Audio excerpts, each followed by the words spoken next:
This is MacroVoices, the free weekly financial podcast targeting professional finance, high net worth individuals, family offices, and other sophisticated investors. MacroVoices is all about the brightest minds in the world of finance and macroeconomics telling it like it is, bullish or bearish, no holds barred. Now, here are your hosts, Eric Townsend and Patrick Ceresna. MacroVoices episode 493 was produced on August 14th, 2025. I'm Eric Townsend. Saxo Bank Commodities Chief Ole Hansen returns as this week's feature interview guest. And as usual, Ole brought a slide deck you won't want to miss. We'll talk all things commodities, from tariffs to energy to precious metals and much more. The second nuclear energy debate that I was originally scheduled to host tonight, August 14th, between Dr. Nick Turan and Oklo founder Dr. Jake DeWitt has been postponed, unfortunately, due to Dr. DeWitt's travel schedule. We'll let you know when it's been rescheduled. And I'm Patrick Ceresna with the Macro Scoreboard week over week as of the close of Wednesday, August 13th, 2025. The S&P 500 up 191 basis points, trading at 64.66.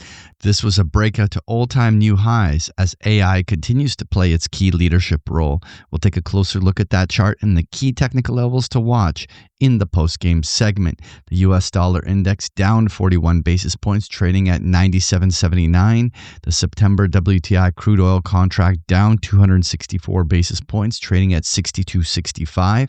A breakdown of the June-July lows demonstrates the continued selling pressure. The October RBOB gasoline down 104 basis points, trading to 191. The December gold contract down 73 basis points, trading at 34.08. Gold has been receding from its highs after a failed breakout attempt. The September copper contract up 204 basis points, trading at 450. Uranium up 49 basis points, trading at 72.50. And the U.S. 10-year Treasury yield up 1 basis point, trading at 424. The key news to watch this week is Friday's retail sales and the University of Michigan inflation expectations number. And next week we have the FOMC meeting minutes and the flash manufacturing and services PMIs. This week's feature interview guest is Saxo Commodities Chief Ole Hansen. Eric and Ole discuss the impact of tariffs on the copper market, oil market dynamics, gold and silver market, and the rare earth elements. Eric's interview with Ole Hansen is coming up as MacroVoices continues right here at MacroVoices.com.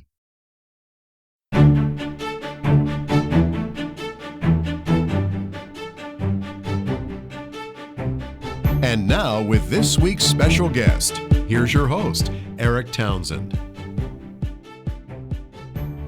Joining me now is Saxo's commodity chief, Ole Hansen. Ole prepared a slide deck to accompany today's interview. Registered users will find the download link in your Research Roundup email. If you don't have a Research Roundup email, just go to our homepage, macrovoices.com. Look for the red button above Ole's picture that says looking for the downloads. Ole, before we dive into the slide deck, let's start with the big picture. In the wake of Trump's tariffs and everything else, where do we stand with commodities? It seems like in general, the theme is very much toward hard assets over financial assets. Ought to do very well for commodities. Some are doing quite well, some doing not so well. Well, how do you think about the overall market? Hello, Eric, and thank you very much for having me back. Interesting times, to say the least, and also developments that obviously are impacting the commodity space as we see it. We've seen some big moves already this year, and a lot of that is obviously to do with the world as we see it. It's the uncertainty that's still prevailing that's driving demand for hard assets, especially for the investment metals. We're seeing an energy sector that is fairly stable. Questions about the lack of about oversupply in the short term. Also, a bit of a difference between, I would say, what the forecasters are looking for and what the prices are currently telling us. So there's a bit of a mismatch that needs to be explained. We have shenanigans going on in some of the markets, some of that driven by tariffs, which is really creating some uncertain time for traders. Great opportunities for some and big losses for others. So that's also part of the developments. And then I'll say from a food perspective, even I don't think many people really feel that food prices are behaving nicely. I think if we look at prices in Denmark, it's really going in the wrong direction. But actually looking at the producer level, we're having another very strong production year. So key crops are at multi-year lows. We got ample supplies. We also know there's a meat story in the US where cattle prices have gone through the roof as well this year. So generally a mixed bag. We're trying not to get too involved in the day-to-day noise, but at the same time, we also have a market which is trying to work out what's going to happen to Fed policies, what's going to happen to interest rates, and what's going to happen to the electrification, the energy transition, how is that going to impact? What about geopolitics, the deglobalization, the reindustrialization, especially in the US? So a lot of things, which I think ultimately, Eric, in the short term, creating a lot of noise, perhaps not the best or the strong moves that we perhaps have been looking for, but I think ultimately still setting the foundation for strong gains in the future, and also creating the reason why investors should not be ignoring commodities, but at least have that as part of their portfolio. Diving into the slide deck, we've got the commodity performance overview chart on page 2.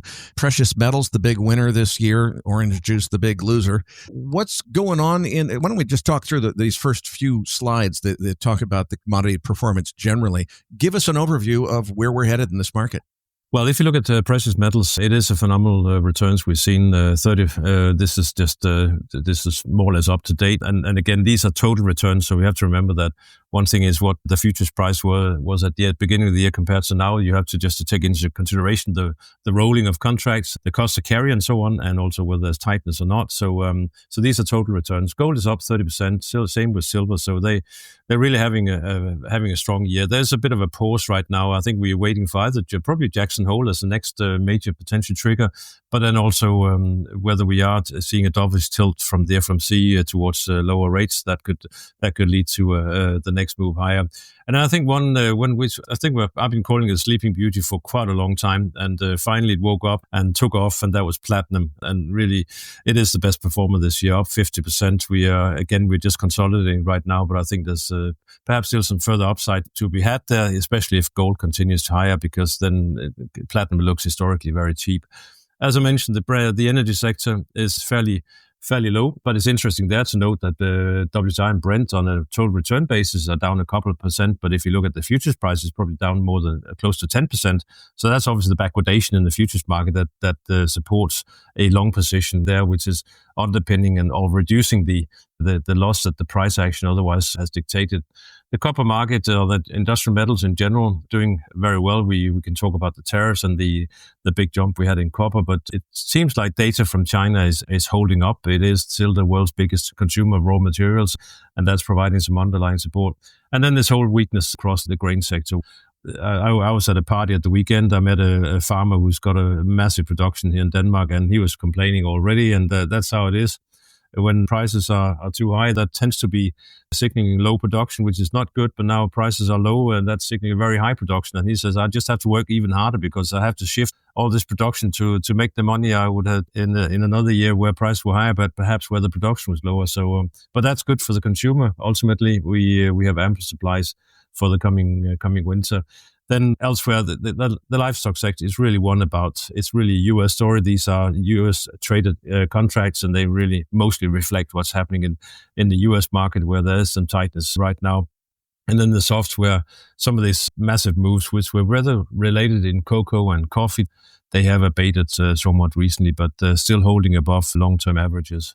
Let's move on to page 4, where you're showing the super cycle concept. Why would we expect commodities to have longer overall cycle patterns than we see in the shorter, business cycle and therefore market cycle and equity markets? Well, because these are long cycle markets, because you don't increase or reduce, or you don't increase especially production overnight, and production requires a certain amount of revenues in order to be increased. So generally, we see these long cycles where periods of ample supply lowers investments, and that sets up the next stage where we then run into a period where production struggles to keep up with demand, and that's where we see the big moves. And literally since 65, I'm not disclosing my age, but we're not far from that starting point. We've had a few major moves in commodities, and it also highlights that the commodities can, as a whole, be boring for decades or for quite a long period of time. But when they do move quite substantially. Obviously, there's always big moves within the individual sectors and individual commodities, but as a whole, we can see we had these two major moves since the mid-60s. And what we are trying to work out right now, whether the next major cycle that is really the fifth cycle that we had since modern day. It started in 2020. Whether we can call this a green transition, the rally in the market, simply because the green transition requires so many different commodities in made in quantities in order to be achieved. That is part of the story behind the next cycle that we potentially could see has started to unfold. And we have doubled up in price terms since the low point, which obviously happened around Corona or the COVID time. So maybe a little bit cheating when it comes to that. But generally we are higher, and we are looking for that green transition over time. But I think also the way the world is developing right now, we are seeing a world that's dislocating. We are seeing production is no more a question about where it's produced cheapest, but it's a question about where it's produced safest or closest to home, so you don't run into supply problems. And that basically means that we will see some investment going into commodity and to the ability to produce commodities in the coming years that may not necessarily be the cheapest, but there are basically other reasons why we are seeing this. And just talk about the US, the reindustrialization, whether they will succeed or not, that will obviously require a lot of investments into the US, and that will require commodities. Let's talk a little bit more about that green transition commodity demand and how it translates and when it's going to translate, because it seems to me like what's going on is with the transition to the Trump administration, the immediate emphasis on climate mitigation, I think, is kind of coming out of the system to the point where that doesn't exist. But what I think a lot of the market is not yet seeing, and it's coming, is AI demand and everything else is going to create so much electricity demand and so much demand for copper. That aspect of copper demand, which is driven by something else, I think is going to be even bigger than the climate-driven copper demand that was perceived previously. What do you think about that, and how long do you think it takes before the market figures that out? Because I don't think it has yet.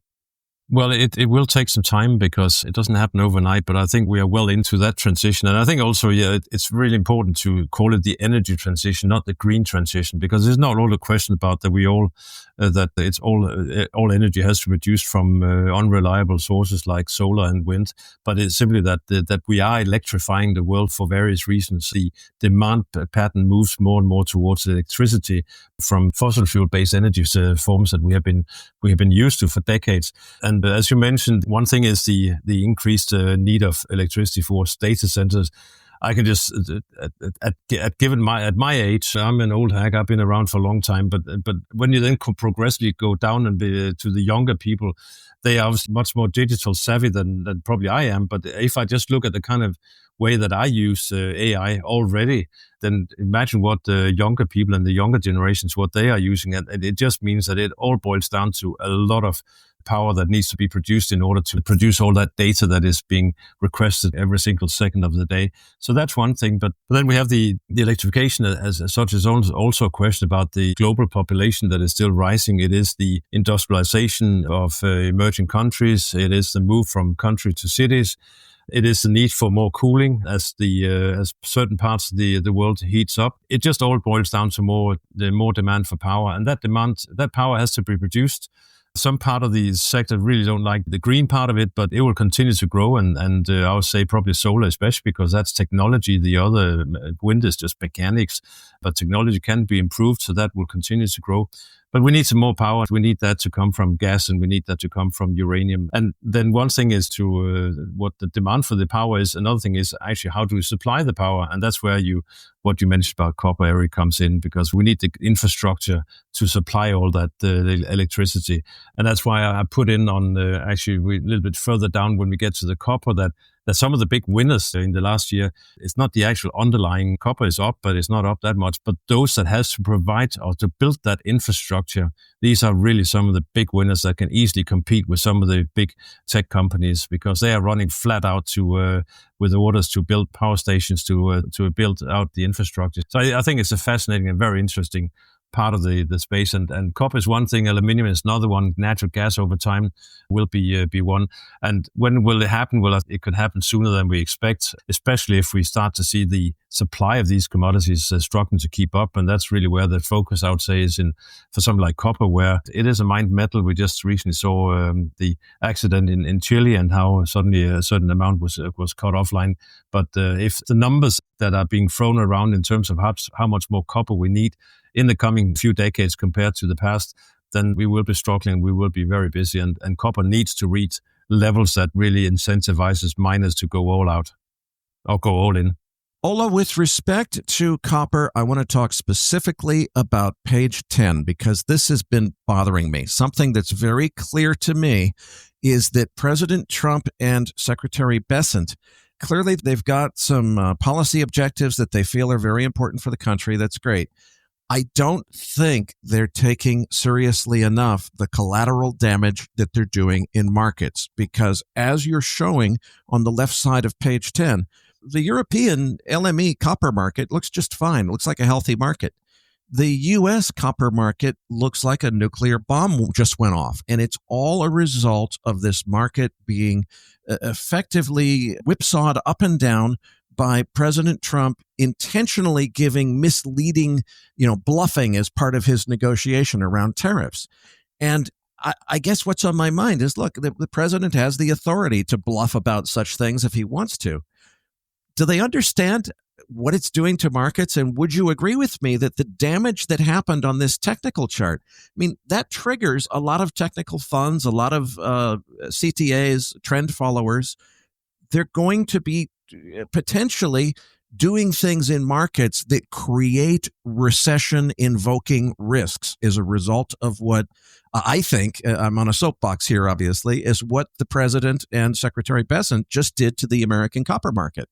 Am I crazy? Am I exaggerating to have this reaction? Well, if you're crazy, we're probably both crazy, because it's the line of thought that I have as well. Because tariff has become a very popular weapon to use as a negotiating tool, but obviously tariff only works if you really are sure that you have the alternatives in place. Because tariffs is all about, one thing is to make some extra revenues, which again can always be discussed who's paying for it. I don't think we should get into that. I think most people has a clear understanding of who pays for tariffs. But another thing is, if you raise a trade barrier, that is obviously in order to incentivize production at home.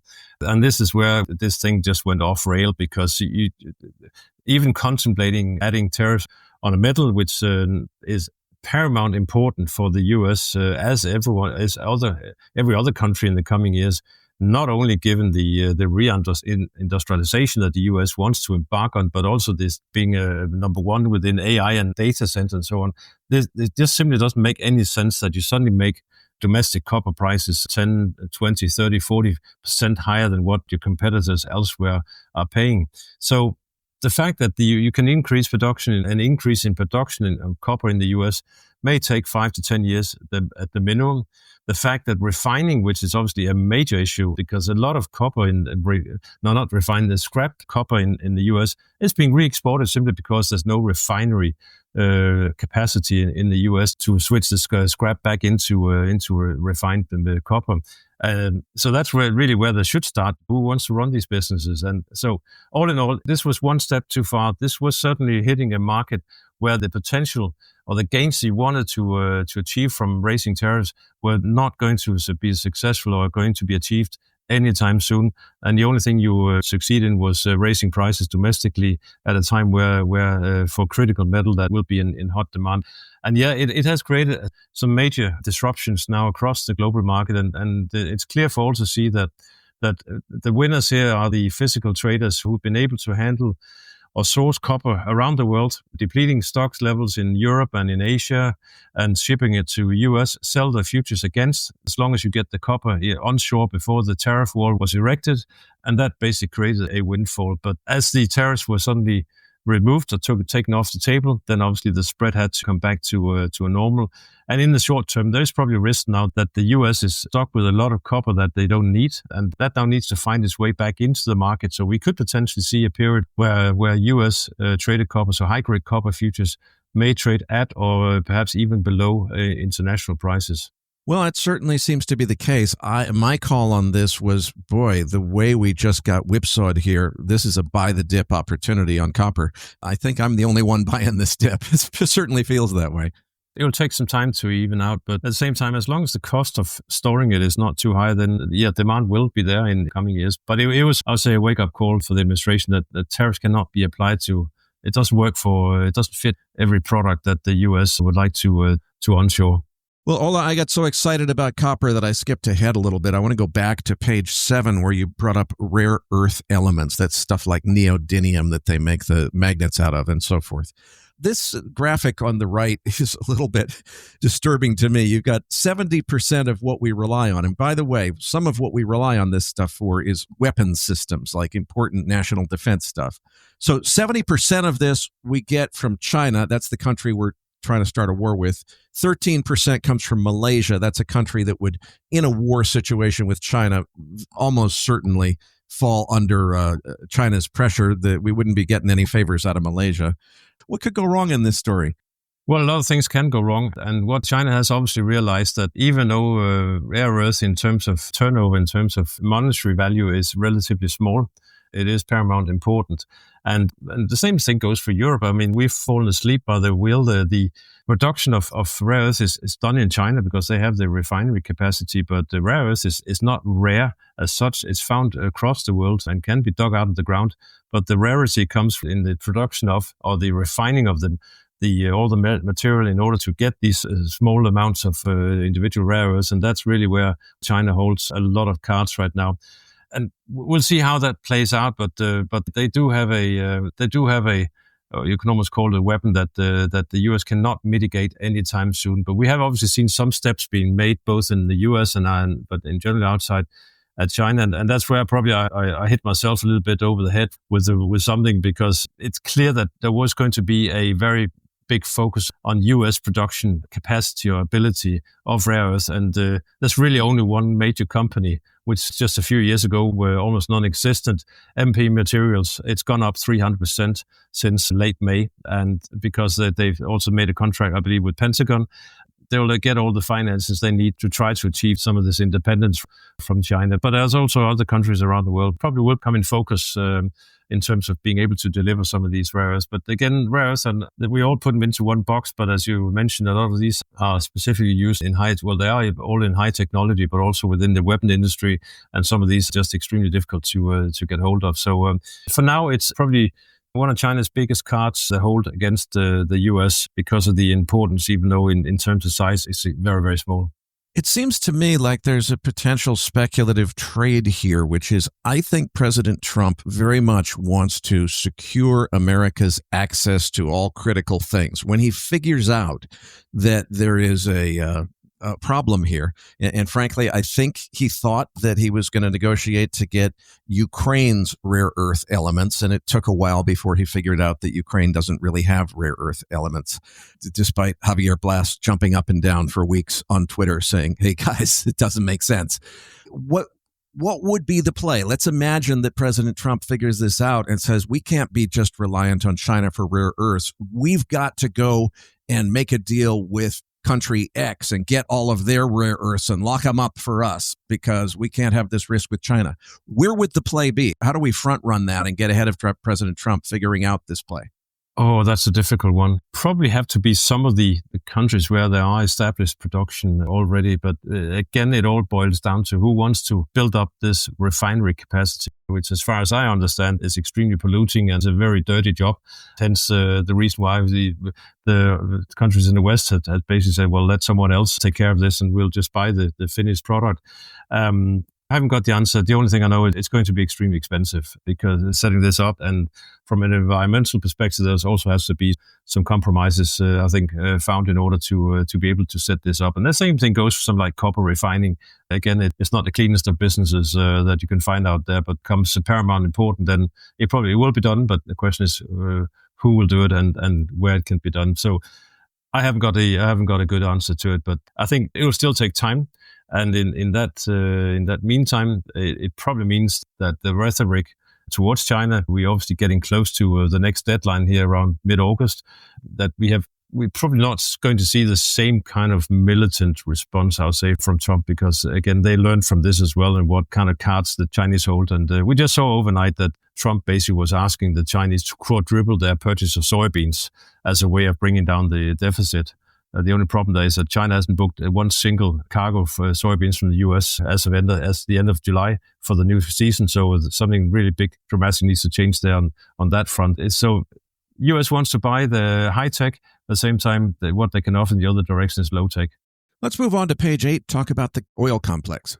Yeah, what is there to say, really, Eric? I'm just a little bit confused, but at the same time also I'm confused in terms of how well the market has actually been holding up, considering the fact that OPEC has increased production, at least has agreed to be able to increase production by 2.5 million barrels now since the start of the year.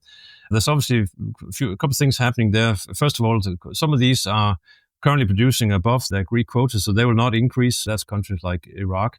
At the same time, some others have been struggling to increase as per their new quota. And then we've just gone through, say, quite a strong demand period during the peak season in terms of summer demand, and that's also helped disguise some of this increase in production. I listened to one of your previous guests a couple of weeks back, and I think it's very important and I agree to decipher between short, medium-term development and longer-term developments, because the question is really whether we have enough appetite for the continued investment into the sector, because I think it's clear to see right now oil demand is not going to fall off a cliff. We are still seeing an increased demand for energy around the world. Some of that is obviously due to living standards, but also demographics, industrializations, and urbanization, and so on. So the demand for crude oil is not going to disappear anytime soon. And that basically means investment to find the next barrel needs to be there. And that's really where you can start to be a little bit worried that in 4 to 5 years' time that we may struggle on that front, which potentially then could see oil prices trade higher. But at the same time, oil at $70 now. I'm looking at Brent. Others like to love the WTI, but just also looking at speculative positioning. WTI positioning is quite weak. It's being used.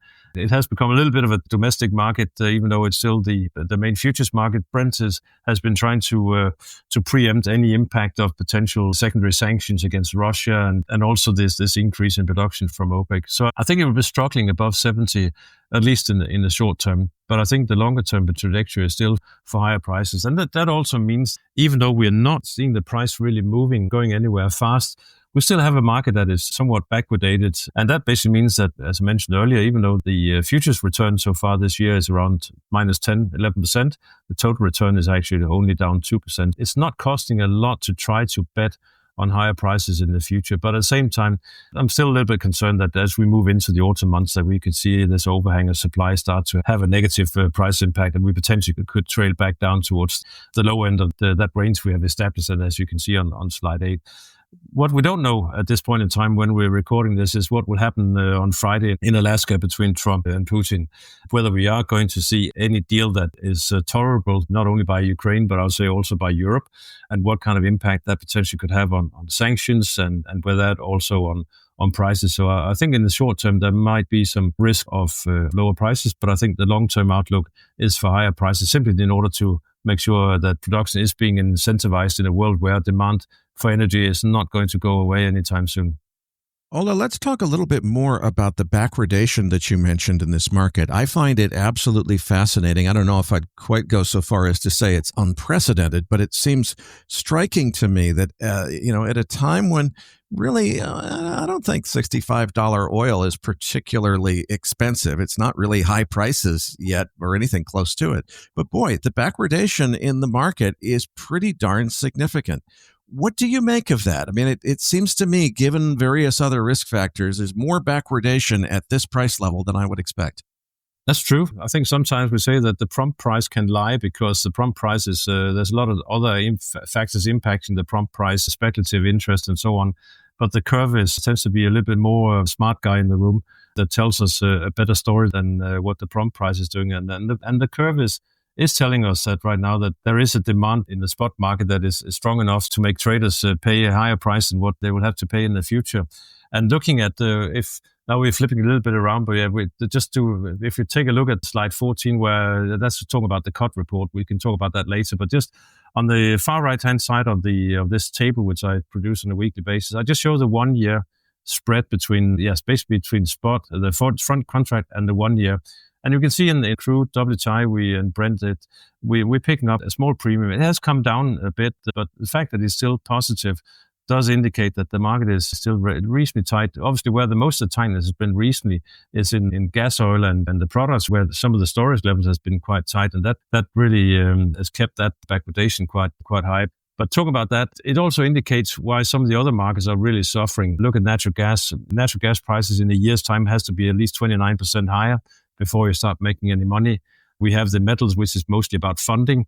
And then you have the agricultural sector, where, again, prices needs to be before, and we need to see a 15% rally in corn in the next 12 months before investment worthwhile. And that really is attracting short sellers whenever there is a pause in the market. We are seeing rallies from time to time, but as long as you stay in the contango, as soon as the market runs out of steam and the contango is still there, then you are being rewarded for rolling a short position on a monthly basis. And you can see those that are highlighted in red. These are the ones that continues to struggle amid this focus in the market on how you make return from either being long or short. We covered copper earlier. Let's move on to gold on page 11. What's the take there? Gold is several things, but first of all, it's having a bit of a break. It's having an extended summer holiday. We're not struggling, but we're stuck in, I would say, a $200 range, $32.50, $34.50, big numbers. And it's taken quite a lot of the recent news on the chin without really attracting much in terms of movements. I think the bulls and bears can argue their case, but I think the bulls probably have it right now, because having run up by 30% and then only managing the kind of dismal, then only managing to trade sideways, not even correcting lower. I mean, gold could go down to 3,000 and we'll still be in an uptrend. The fact that we haven't corrected much in the last 3 to 4 months basically means that it looks like the correction in gold for now is just a sideways, or it's just a consolidation, not a correction. So, but at the same time, it does tell us that the market is looking for more in terms of a trigger to get some life kicked back into the market. And I think that's where we need to look ahead to action from the FOMC.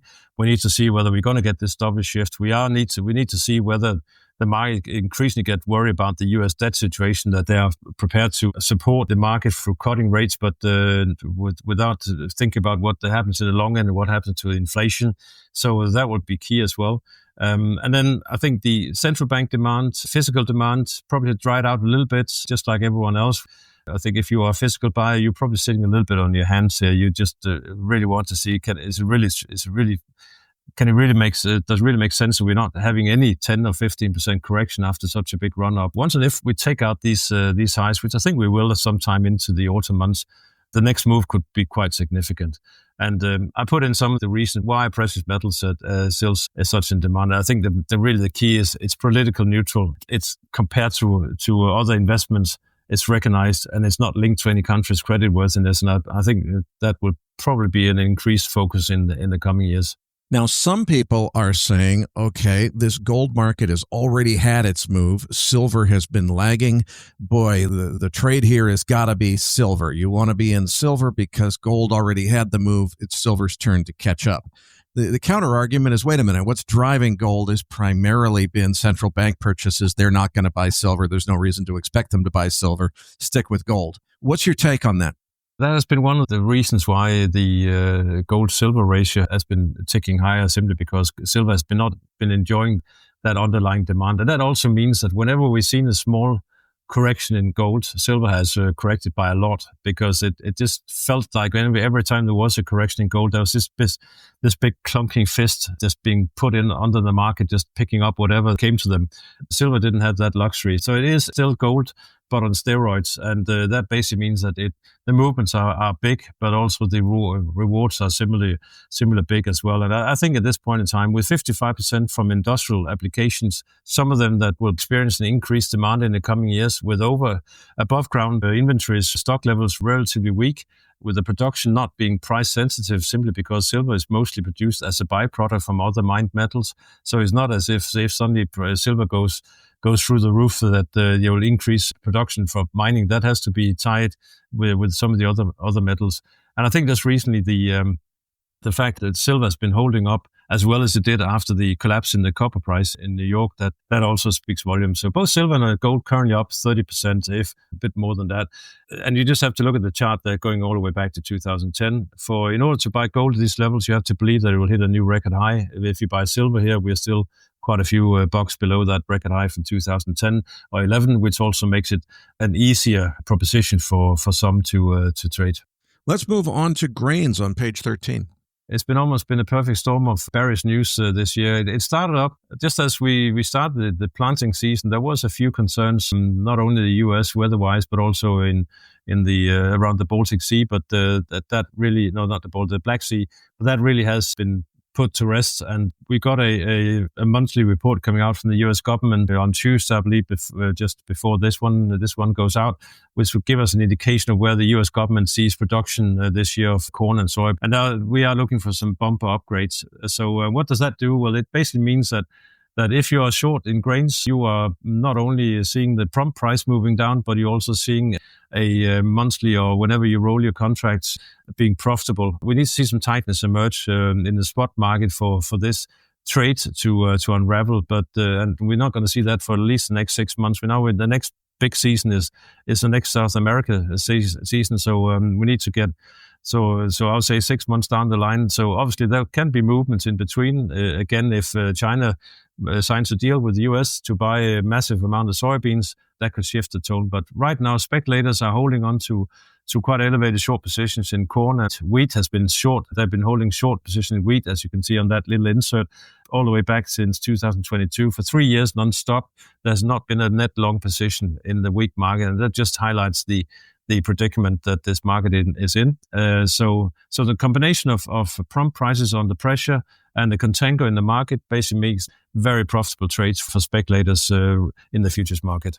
One of the most powerful tools that we have in commodities markets for gauging investor sentiment is the commitment of traders reports published by the government.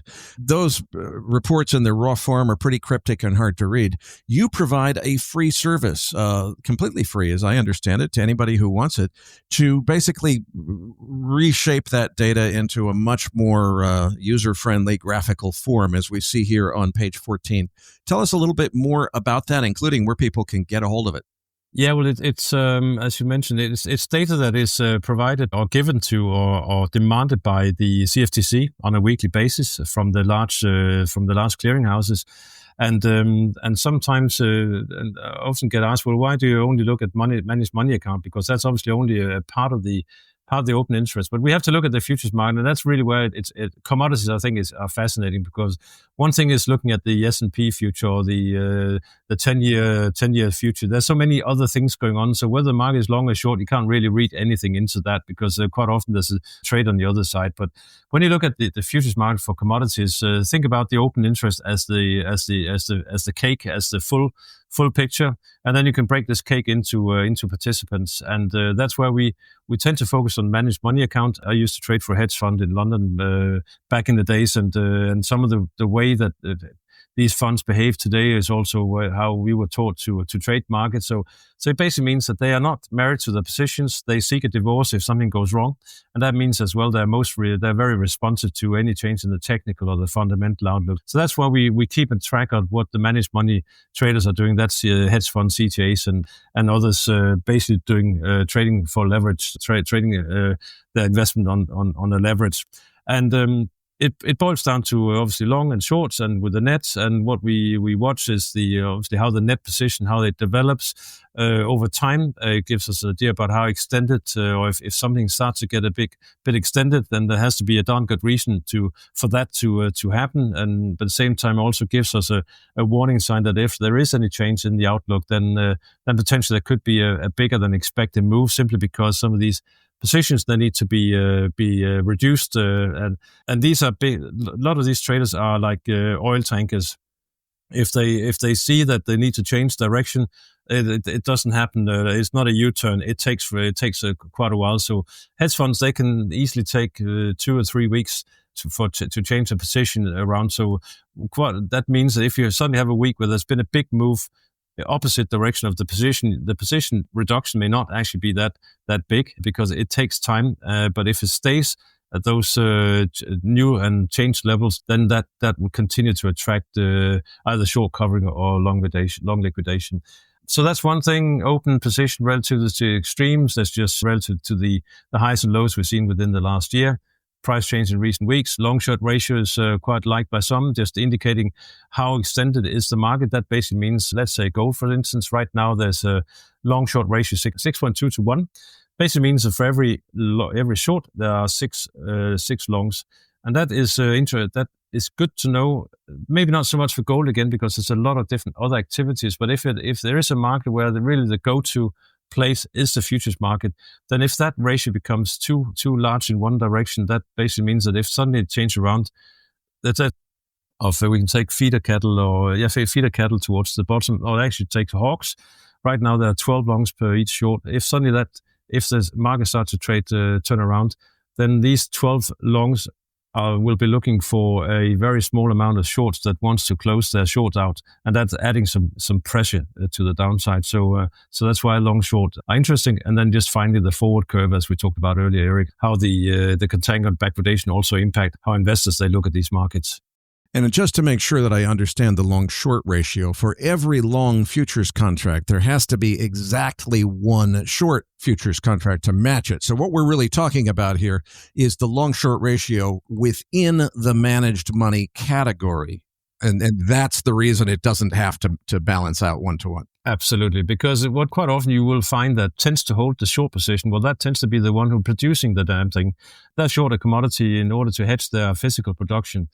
So even if the market goes up, they may not necessarily need to buy it back.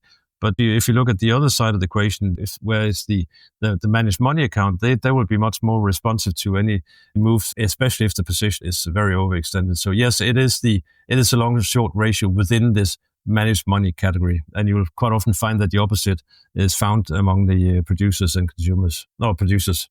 Well, Ola, I can't thank you enough for another terrific interview. But before I let you go, please tell us a little bit more about what you do at Saxo Bank, where people can follow your work. And particularly, you have a daily podcast that's just about commodities. How can people follow that? Yes, indeed. I work at Saxo Bank. It's based in Copenhagen. I've been working there for 17 years. I've been covering commodities for the last 15, just trying to make heads and tails of the market, put that in writing towards our client base, which is global, just trying to help them navigate these markets and also what to be aware of when things start to unravel. You can find everything we put out is obviously on the Saxo Trader. If you're not a client yet, you can find it on analysis.saxo, where me and my colleagues put out everything that we produce. You mentioned the podcast. It's run by my colleague, John Hardy. We just recently changed it back to a daily format. It's getting a lot of traction already. I tend to join him when something breaks or something happens, or at least then on a once or twice a week. So do see that as well. And obviously, finally, I'm still on X, where I take information in, but I also try to give as much relevant information back as I can. Patrick Ceresna and I will be back as Macro Voices continues right here at macrovoices.com.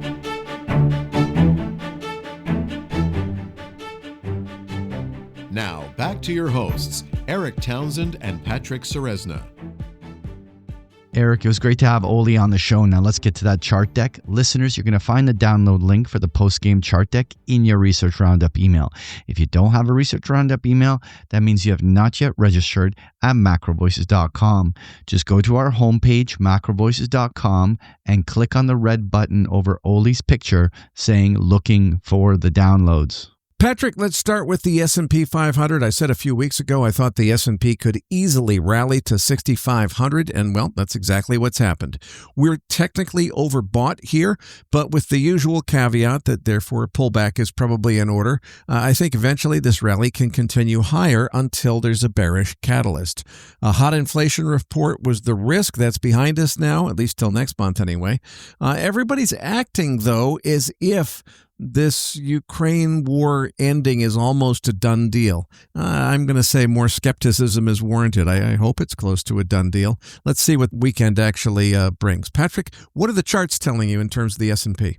Well, Eric, the 65 to 6,600 level on the upside are a number of measured moves. So you're bang on in terms of some of these upper targets. But let's talk through the price action of the last 2-3 weeks to really size this up. So back in mid to late July, we were saying this market was incredibly overbought and due for one of these 5% market corrections. And the jobs numbers triggered that. But that correction ended up being incredibly fast. It was about 3.5% from peak to trough and ended within days. And what we've now seen is the market rallied back to their highs. Now, usually, if the market is in a topping formation, it usually starts to struggle up along the highs. Even especially this week is the options expiration, which tends to have gamma pinning.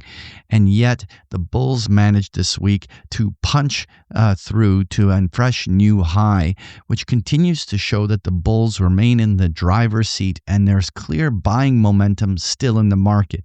Now, that doesn't change the fact that once you're 4 months into a market rally, that inevitably a much bigger market correction, which is just more of a mean reversion than necessarily a crash, will inevitably come about. But right now, there isn't much in the way of technicals that are suggesting that that has begun. At this moment, further bullish punches toward the 65 to 6,600 are the path of least resistance. And really, with a lack of news, the next kind of inflection points could be Jackson Hole or the September jobs numbers. So the bulls definitely have several weeks of time to continue to try to press some of these upper levels before we probably see a catalyst that could inevitably cause some sort of a correction to occur that would see some sort of reasonably short period of time where the market could trade below that 50-day moving average and have one of these 5 to 10% market drops. Overall, the market here is in bull trend, and we got to see where that next kind of moment where the market can turn emerges. All right, Eric, let's talk about that US dollar index. Patrick, all indications are that the counter-trend rally in the dollar index failed and the secular downtrend is, in fact, back on. My ultimate target for the Dixie is still 89, but there will probably be at least a couple of counter-trend moves between here and there. Well, Eric, we're over a week now of trading below the 50-day moving average. More importantly, all rallies are failing, which basically means that that short-lived rally that we saw in late July on the upside of the dollar immediately got derailed by the jobs numbers, and we're now trading back to some key support lines, which are all established around the 97 level on the dollar index. But the most important thing to think about is where the weakness in the dollar is coming from. And it's coming from the European currencies, the two currencies that continue to actually drive much of the weakness in the dollar is the euro and the pound sterling. The yen and the Canadian dollar and Aussie dollar are much more muddled and certainly not where there is any momentum. So really, if the dollar was to have a big breakdown move down to 96 or 95 on the downside, it almost certainly looks like it will be coming from a breakout to fresh highs on the euro or the pound sterling making an advance. So those are the two currency crosses that I would continue to focus on to seeing whether dollar index is still destined for a little bit more weakness. All right, Eric, let's move on to crude oil charts. Well, as of Wednesday's close, we were below all the moving averages, looking pretty darned ominous as of the close Wednesday. As of recording time, early Thursday morning, the overnight session saw an attempt at least to try to rally back up to the short-term moving averages. If we can get back above the 100-day moving average at 63.50 on the September WTI contract and stay there, okay, maybe the bottom is in, but so far, until we see any real sign of a reversal, the trend is down. We took out the moving averages. That probably portends lower prices still to come. Yeah, Eric, those support lines from June and July around the $65 level where there was a Fibonacci retracement zones completely gave out. And we are now trading, again, over a week below the 50-day moving average in pure distribution.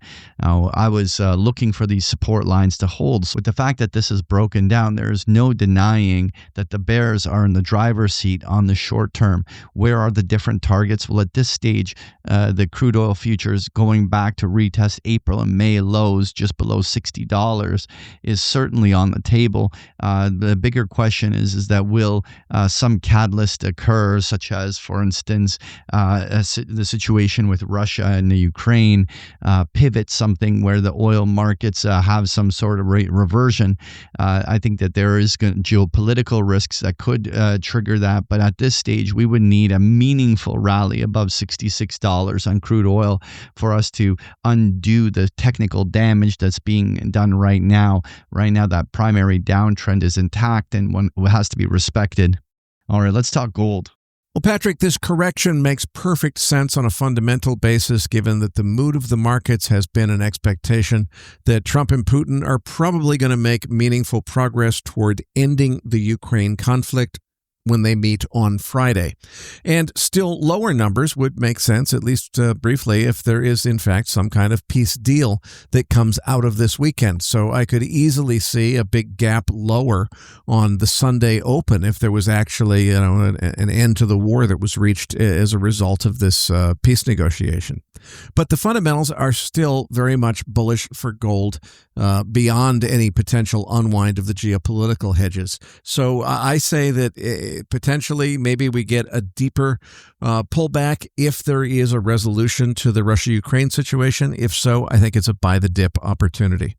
Well, Eric, when we take a look at gold, we had a extraordinary bull run since the start of the year that ran into April. It was close to a $900 rise in gold. And so having seen a consolidation pattern develop was something that we talked about for the last couple of months. Now, we thought that there was room for gold to make breakout attempts all the way back in June, but we find ourselves deep in this trade range as gold continues to just grind in a sideways manner.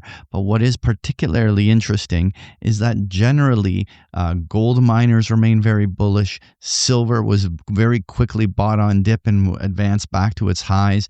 And platinum and palladium, while they've corrected, still are in primary bull markets. And so at some point, when this trade range resolves itself on gold, that could put it all together where precious metals all make a simultaneous big punch, particularly to the upside. This is on the table, but clearly gold has not yet indicated. One thing that's interesting is we're trading right at the 50-day moving average. This is a very interesting little spot to see whether gold traders buy the dip and work it way back up to 3,500 to show that some form of accumulation is still underway here. Okay, moving on. What are your thoughts here on uranium? Well, it's already mid-August, and we've still yet to have a meaningful correction in uranium. The fundamentals couldn't be more bullish than the long-term contracting market is finally starting to see some activity. So I really think that this market is coiled up for a big move higher. The big catalyst we need to see is the spot price of uranium moving. And really, the real market for uranium is in the term market, but the spot price is what everybody's watching. That's what we need to see move in order for everyone to feel comfortable really repricing this market higher. My one big fear is everybody who's at all interested in or open to this kind of investment is pretty much already all in, as am I. We're all convinced that this market is really going to take off after the WNA conference, which has been a reliable seasonal catalyst in the past for the beginning of buying season for the long-term fuel contracts. Now, I think there's plenty of sense for that to play out exactly as all of us are expecting. If what we see is the spot price of uranium catching up to the term price, moving higher after the WNA conference as the physical buying and the actual market starts to heat up, I think that really green lights the market moving much higher. But wait a minute, if everybody's pretty much as far in as they can get until we see that spot price moving, I don't think there's much room for any further speculative exuberance. We've already seen as much of that as we've got, and it's all going to get unwound from the uranium mining shares if for some reason things don't go as expected, where we see this market start to take off after the WNA conference in early September. So, let's say there's a broad market risk event that that also happens after Labor Day. If that happens and it potentially sucks the uranium market with it, and then a whole bunch of people who were just sure that it had to take off and ended up getting over leveraged on margin get shaken out of their trades, it gets ugly very quickly. So that's what could go wrong. But frankly, I just don't see how that could happen unless there was something outside of the uranium market, such as a broad equity market risk event, in order to catalyze it. I can't see it happening other than that or something like a worse than Fukushima-sized nuclear disaster someplace. Short of that, I just don't see how this market can't move higher. These nuclear reactors have to have more fuel. They've already burned down their reserves. They've got to buy more fuel. It's a question of when, not if they buy more. When they do, this market has to move. Well, Eric, I continue to think that uranium is asymmetrically skewed bullishly to the upside at the spot prices. But at this moment, it continues to be incredibly quiet. But when we get to the equity side, the equities have had just an extraordinary run on the upside and are finally showing some little heaviness. And one of the things that I'm going to be watching here is whether or not the bulls can punch to a fresh new 52-week high on things like the URA, or whether this is beginning some form of a distribution cycle where we may have a pause. We could have a scenario where we mean revert 10-20% on many of these equities on the downside. And while that number seems intimidating, we want to put it in context that we had over 100% rise on the upside over the last 3-4 months. So them just pausing here and mean reverting is the typical type of price action that's exhibited in almost all securities. After it takes a little bit of a break, a resumption in the bull trend is definitely the path of least resistance. But the market is definitely starting to get a little bit heavy on the uranium equity side. So, Eric, what are your thoughts here on copper? Well, Patrick, it looks like they're finally starting to buy the dip on the HG copper futures contract, the American copper futures. I continue to see this as a long-term buy and hold position long. Definitely bullish copper in the long term. The question is, can we repair the damage on this chart and maybe get a decent rally going to retrace all this damage that was done? If we can get above the 200-day moving average, which is up at 4.75, it's about 20 cents above the market right now. If we can get above that and stay there, I think maybe this rally could have legs and we could see a significant retrace. Just from the looks of things on my chart, the whipsaw up on the tariffs when President Trump shocked the market higher with the threat of tariffs, that happened from a price above $5. So we've got, more than $0.50 of upside from here just to get back to the beginning of this whipsaw that started with an upside move in copper when we thought tariffs were going to apply to U.S. copper imports. And then there was the big downside when we found out they weren't. Well, we haven't gotten back up to where we started yet, so it makes perfect sense to expect that retrace. That's what I'm looking for in the next couple of weeks. Well, Eric, it's quite difficult to actually technically size up the copper futures market when you're looking at the COMEX chart because of all of the tariff pop and drop. But we can identify a couple key things. One, there is the multi-year low down around the 4 to 4.25 level, which at this moment makes the purchasing of copper at least asymmetric in the sense that you have a major support line to support your downside risk.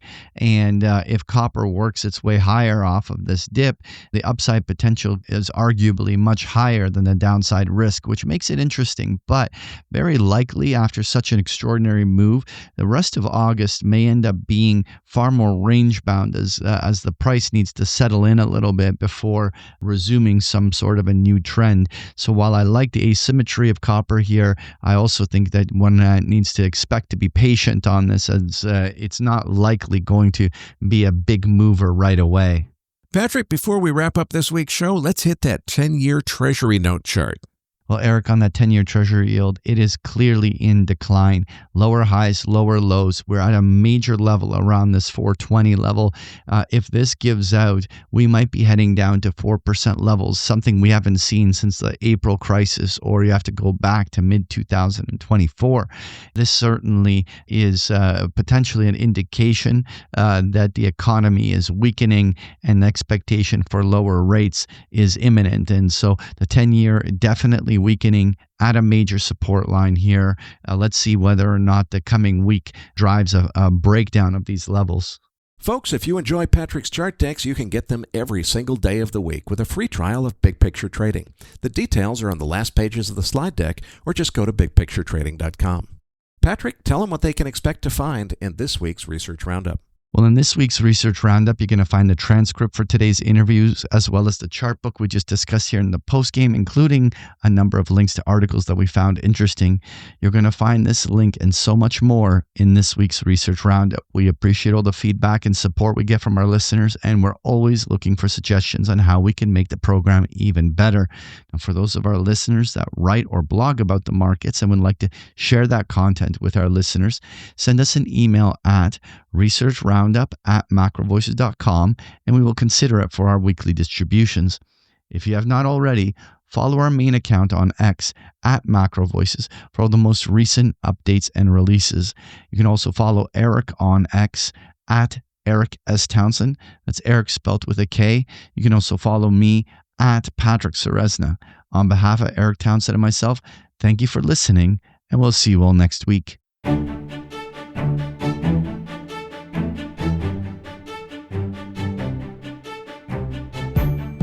That concludes this edition of MacroVoices.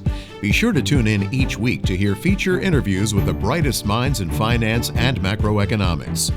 MacroVoices is made possible by sponsorship from BigPictureTrading.com, the Internet's premier source of online education for traders. Please visit BigPictureTrading.com for more information.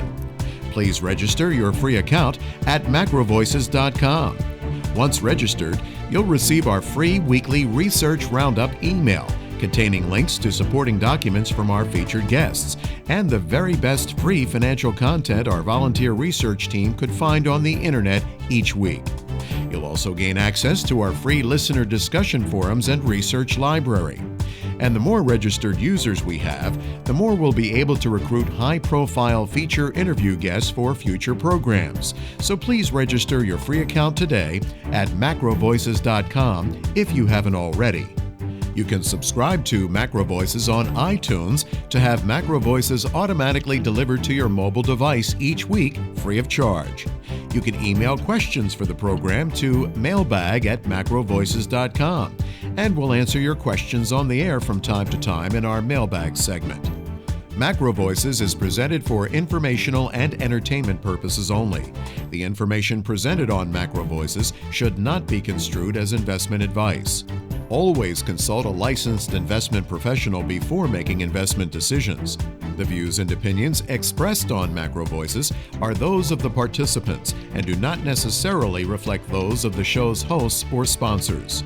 MacroVoices, its producers, sponsors, and hosts Eric Townsend and Patrick Ceresna shall not be liable for losses resulting from investment decisions based on information or viewpoints presented on MacroVoices. MacroVoices is made possible by sponsorship from BigPictureTrading.com and by funding from Fourth Turning Capital Management, LLC.